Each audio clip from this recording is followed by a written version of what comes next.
Samantala, nagbabala ang mga eksperto sa EVALI. Alam mo ba ito, partner?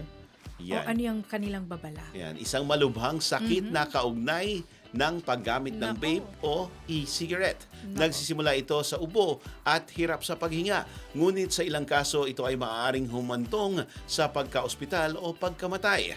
Alamin natin kung paano maiiwasan ang panganib na ito at maprotektahan ang ating baga sa FYI report ni Andy Villaver. Francis, nagbabala ang American Lung Association tungkol sa seryosong panganib na maaring idulot ng paggamit ng vape o e-cigarette sa kalusugan ng baga.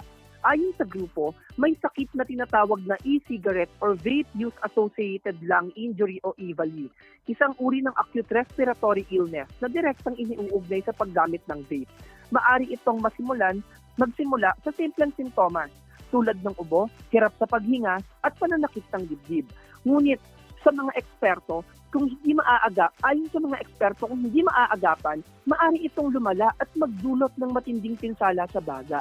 Sa ilang kaso, umaabot sa pagka-ospital sa pasyente ay may itinalagang insidente ng pagkamatay dahil sa naturang kondisyon.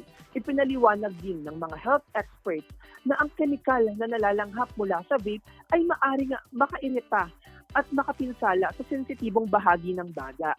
Dahil dito, mas nagiging mahina ang kakayahan ng katawan na labanan ang infeksyon at iba pang sakit sa paghinga. Dahil sa banta ng EVALI, muling pinapaalala ng mga health advocates ang publiko, lalo na sa kabataan, na iwasan ang paggamit ng vape at sigarilyo.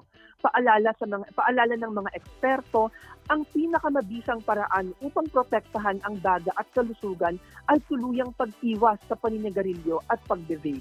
Para sa FYI, ito si Andy Villaver, Abante.